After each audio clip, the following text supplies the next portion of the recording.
Mitch. We're gonna start now for I guess the next 15 to 20 minutes the Q&A session. Since we don't have seats enough here for the panel, we'll make this a little bit informal. So if you could just say who you are when you ask the question, and then ask the person, so the speaker sort of sit where you are, and you guys can ask them the questions. As someone who's children gave me a T-shirt for my birthday about 7 years ago that is entitled "Sleep is for the Weak," and seems to not ever sleep at night. And I tell my my kids that what I do is a way of life. It's not a job. It's what I live. That it allows you to see that what you do isn't something that you have to do. It's something that you're passionate about and love. And so I think Mitch's comments really echo what's important. And if research is something you're passionate about, you do it. And wherever you're at and how you do it, you have to keep persevering till you're successful. So at this point, again, it's sort of a free-for-all. Raise your hand. I'll try to recognize you, and then so that we can at least go in a semblance of order. I can't wordsmith that, Sohail, but I'll try. And then ask the person that you're going to ask the question. Harland.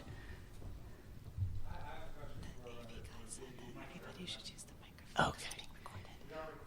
Oh, so yes, we are recording. So not only just raise your hand, and then the mic will either be brought to you or go to the mic. So, John, is this mic working? No.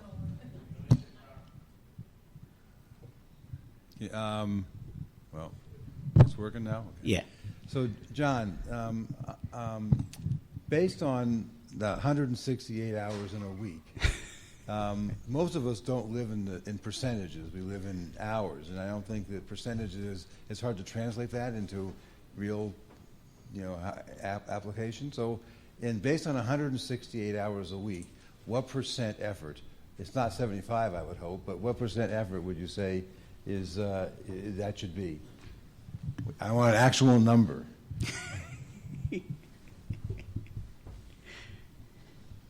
How about a range? I've never been asked that question before. It's an interesting question. I would say in the range of 40 to 50 to research.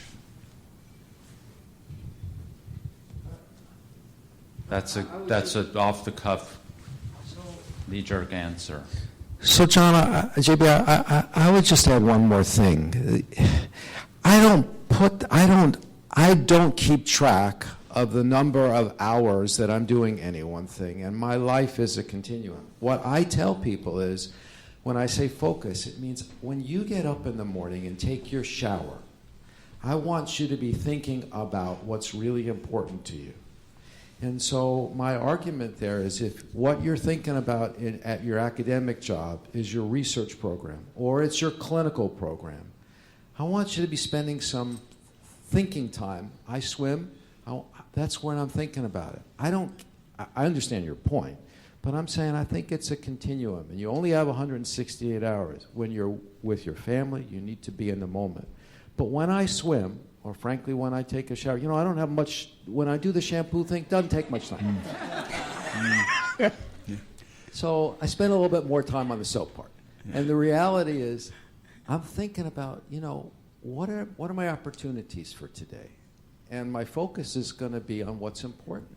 Same thing with swimming. After the second lap, I'm in and I don't think you can put it as, I spent this hour doing this or this hour's doing that. I think you can make a huge mistake being at the dinner table and playing, thinking about your job, but that's a different discussion. Yeah. Well, when I'm in the shower, I'm just saying, don't fall. That's my biggest thing in the shower. So that's what I'm thinking about. But thanks, Harlan. But the reality is that every 6 months, we get these reports. We have to fill out how many hours did you spend on research, clinical care, administrative things. So institutions there's a disconnect. I mean, I agree with you. There's a disconnect, and some people can do research in 40 hours a week, and some people need to spend 80 hours a week. And some people, some people see a patient in 10 minutes, some people see them in an hour. So there's a lot of variation in that, and I agree. But for younger people who are starting their careers, I mean, I think it's important to give them some guidance of what the expectations are. And I think that can often be a problem, because I think ultimately you get judged on your productivity and whether you get those grants. And if you get the grants and you spend 80 hours a week and you get grants, or you spend 40 hours a week and get grants, the bottom line is what you've accomplished, I think. And so that, I think, we should go more toward not how many hours you work, but how can we help you be successful in accomplishing your goals. Go ahead.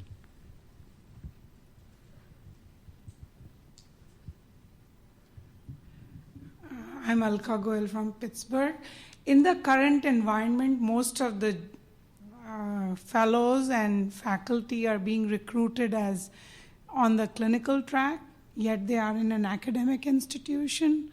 What would be the advice for them to remain competitive as academicians? Because most of their time is taken up in clinical work, maybe a little bit of teaching, and not much is left for research.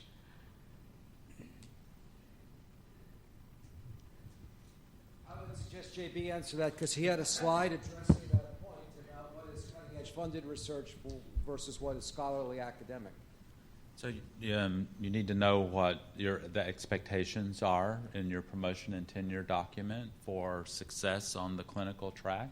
I'm guessing most institutions that does not include external grant funding. It includes some level of scholarly productivity. I can only speak to our institution's expectations. If you publish a couple of articles a year on the clinical track with no external funding, that suffices for promotion on our clinical track. And those articles might be book chapters, or literature reviews, or a collection of unique observations about patients that you have seen. So it doesn't have to be a science or a cell or a gastroenterology paper, but how you find time to do that is a huge time management challenge, given the other diverse responsibilities that we have in medicine today, and probably relate a little bit to the nuances of how your institution is structured. I don't know if I've answered your question, but that's initial. I'm going to recognize, so for the young junior, and mind you, I didn't say younger people here, just to reflect a bit of a theme, and actually, Benita, you said it best when you went proactively to ask about money. If you don't ask, you're not going to find out. And I've always challenged people that, don't sit there and be afraid to wonder what is going to happen. So if you want to know what the expectations are, ask the person who's directly above you what the expectations are. If they don't give you an answer that you feel is providing you the information, then to kind of make your decisions, then go above them. And I've never had a hesitancy. And there's a lot of folks in here who talk to you today who keep asking until they get what is the information that allows them to make that next decision. Yes. Hi, my name's Sana. I'm one of the GI fellows at Emory. So I had a question for any of the panelists, actually. There was a lot of different grants that were discussed, but I was wondering about KL2s, which are institution-dependent if you have a CTSA, versus a K23. And then also Fogarty grants, which sort of require you to spend time in a developing country, and how is that looked upon from a division director standpoint? For Division Director Coxon, I just tell you that for a KL2 from a CTSA, it's not viewed from the NIH standpoint as the same as an individual competitive KOA to K23, but you can get 6 years total of funding. If you have 2 on a KL2, you can get 4 on a KO8. So keep that in mind when you're applying. That's one of those little nuances. And I would say, as a reflection to that, it also gets back to Harlan's point. You got to know who you are. I mean, and then there's some of us who take a much longer time to do things. And sometimes, even though it may not hold the same competitive number in terms of a score, it's going to give you that additional time to continue to focus yourself on what you're doing, get that success, so then you become a better return on investment when you're going in for the bigger rewards. A KL2 is a terrific award. It does exactly what Judy said. It gets you started, and you can extend that with an individual K08 or K23. What I said is we're looking to get return on investment. Nothing is more reassuring to me about that return on investment than somebody being vetted at a higher level, institutional level, and oh yeah, it puts money in the coffers, because that's real dollars that's coming to support your salary and your research program. So it's the vetting and it's the real dollars. Yeah. What's different in different places is whether that supplants your recruitment package or adds to your recruitment package, and that you need to identify. A Fogarty is a special case. My personal answer is a Fogarty is terrific. We had a faculty member who got it. He's now got multi-million-dollar funding. But we had a special plan for him because it required being away for 6 months. In a division of 3 people, might be a little challenging. In a division of 33 people, maybe more possible. But see above. You know, if this is your passion and this is the funding source, getting a grant is important. Now that I'm in Alabama, when people say who you for, they mean Auburn or Alabama, both of which are winning teams. War Eagle. War Eagle. Okay. Both of which are winning teams. The point, though, is they never take points off the board. You put points. You go for a touchdown, but you'll kick a field goal. And you get what you can. But a Fogarty and a KL2, they're terrific. Oh, and by the way, in order to sustain the CTSA KL2 or the K-12 application or whatever the grant is, child health research, they need high-quality applicants. So, yeah, they're helping you, but guess what? You're helping the institution maintain that institutional grant. So absolutely apply for it. Was I clear? Athos. So one thing we don't like to talk about too much in research or academic medicine, but I'll throw it on the table, is abuse and neglect. So I have heard stories from junior faculty academicians that summarizes my favorite was from a research fellow who realized it was time to get out of that particular lab when her mentor had a nervous breakdown and held her at knife point in the lab for 4 hours. Similarly, there are people in very large kind of sink or swim labs where, they're one of 80 people and 5 have been thrown on the same project and the mentor is off giving talks in, wherever, Saudi Arabia. So the question is, as physicians and as researchers, we don't really like to blow the whistle, but I've heard too many stories like this where people get into trouble with bad mentors. So I'll ask both John and Mitch and maybe Joel, what do you do? Joel?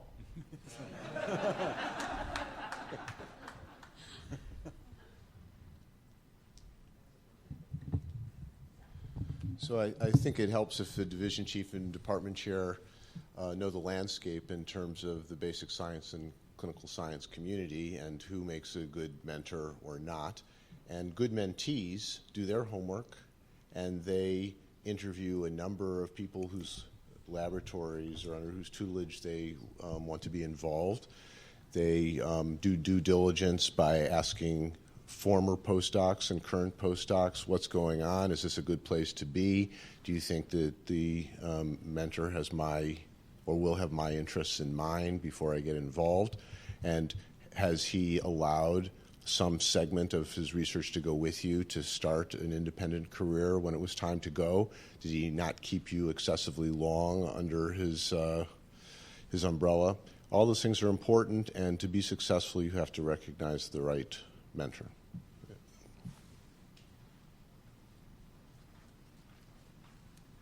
to start by commenting that I enjoyed Joel's picture at Petco Park, where he was recruiting subjects for a NASH study, and he had himself and Jeff Schwimmer with the caption, "Heavy Hitters."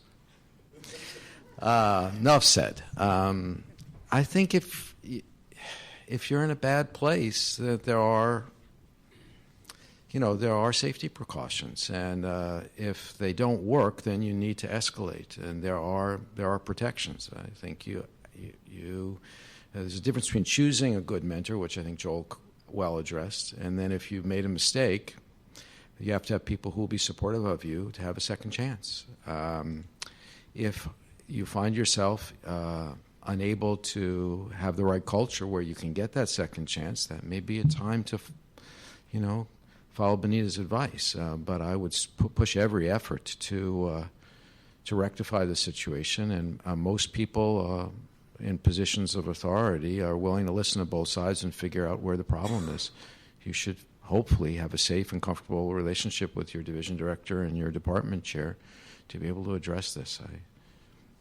I don't have a more simple way, but mistakes happen, and people know that, and it doesn't, in my opinion, it doesn't paint you in a bad picture if you say, I'm not in a good place. These are, if you come to your division director, department chair and say, I don't feel safe, that's please sit down. We need to talk conversation.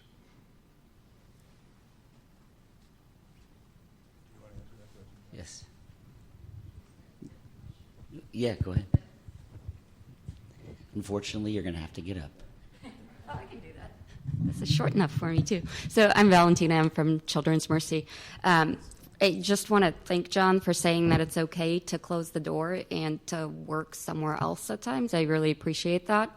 Sometimes being surrounded by clinicians and being in a culture where the door is always open, it's hard to get work done. My question for really everybody is, the message we've gotten very consistently is focus, right? That's how you're going to be successful. Identify what you're passionate about and focus. But as a first-year GI staff, how do I decide what has to go? I mean, if I'm going to be a successful academic researcher, whether that's basic science or clinical, but I still take call on occasion, how am I going to handle that middle of the night emergency scope if I haven't kept up with my skills? How am I going to recruit my patient base if I'm doing clinical research, inpatient versus outpatient? Lots of questions. How do I balance, and what do I give up, guys? And when, I guess, is the next part. Go. I'll start with this one because, like I said, I'm doing this all the time. I think I decided where I wanted to be when I was year one. I decided where I wanted to be at about year 5, and then that's what helped me pick and choose. So, for instance, I really don't know very much about nutrition, pancreas, motility. The list could go on, but I realized that's what was so. And I basically have systematically over the last 8 years actually almost given up taking care of almost all GI patients and really focused in hepatology and transplant to maintain my focus. So I did some GI in the beginning because I wanted to make sure that my skills were cemented.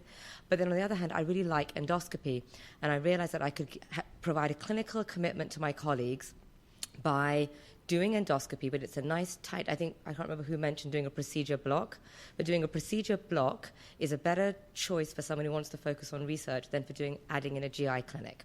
Anyway, that was me in specifics, but the general advice, I think, is figure out where you want to be, and then you'll be okay with giving up certain things, because you really don't have to do it all. I think that the other thing that's important is I looked around at my division and I looked at what do my colleagues need me to do as well. When that goes back to being a good citizen in your division, it's not really just about you, because I think the clinical portion of my work is I can be flexible, and I realize that, for instance, we have a very busy IBD program and they need me to scope, and I can scope.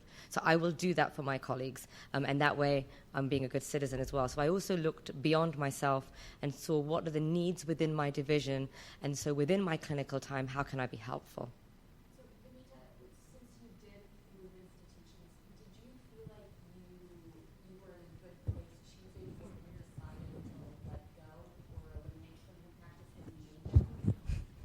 So did I feel in a good place when I made the move to get?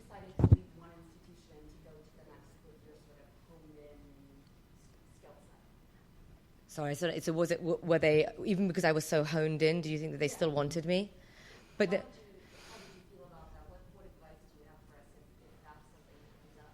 Because I think in general, if you're making that type of move, and let me just be clear, I didn't make the move for the second startup. I just want to clarify that. But I didn't do it for that reason. I did it for the age-old reason, which was my husband. But I think that I wasn't. When I got the position, I wasn't getting the position because of what I was bringing clinically. I don't think it was being so.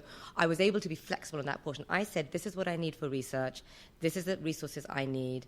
And then I said, in my whatever it is, 30% clinical time, what do you need me to do? What do I enjoy doing? And what am I good at? And between me and the chief, we found a good mix.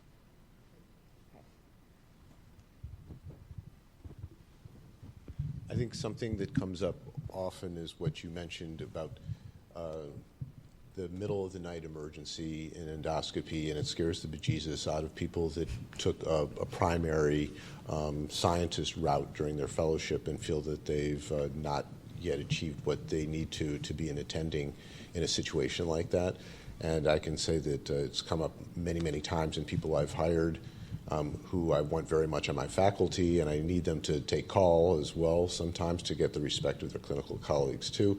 But we have backup people for the exceptionally rare thing that will come up that will otherwise endanger a patient's life, but that also makes it so that the basic scientists, for instance, don't want to take call. I think that this medicine is a team sport, and I think that that I know. I do a fair number of procedures. Every once in a while, I have to call one of my adult colleagues to help me get into the terminal ileum or some difficulty, and I also help some of the younger people when they get stuck with a procedure. So I think that there are people who are more clinically based who can help people who are more research based.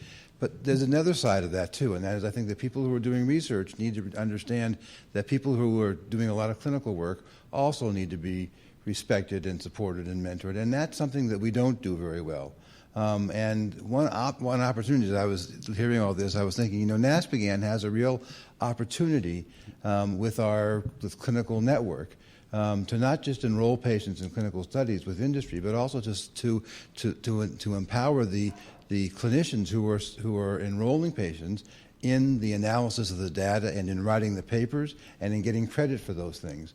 And I think that our society can support the people, and we as investigators, clinical investigators or basic investigators, can also support that, because we need each other to survive. And that's really one of the strengths, I think, of our society is that we do work together and respect the individual choices that we make in terms of our careers. But it's a team sport.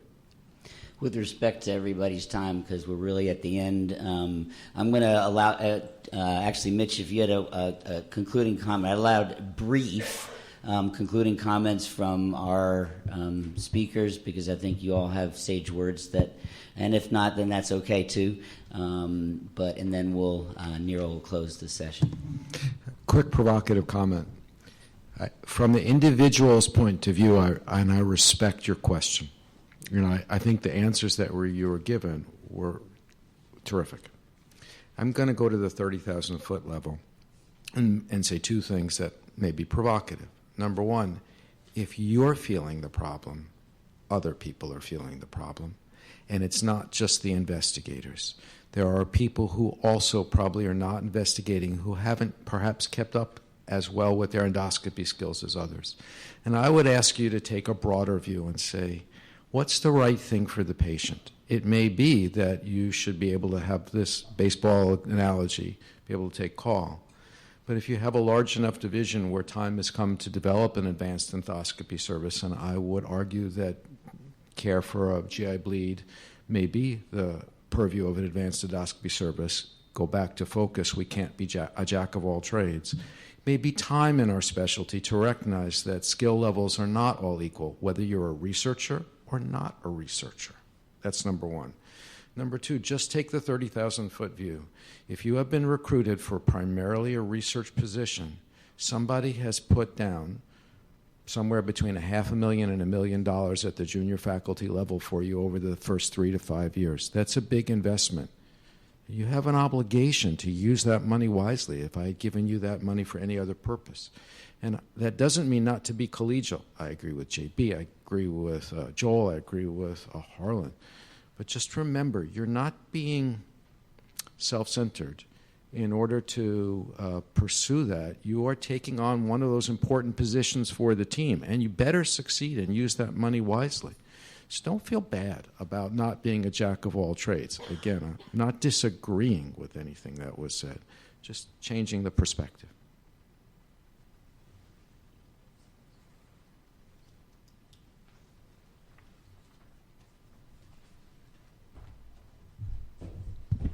Do any of the other speakers have anything they would like to say before we close? Okay. I want to thank our 7 phenomenal speakers for participating in our first research skills workshop, and Ben for co-moderating with me, and NASPGHAN being supportive of this experiment. And I want to thank all of you for coming.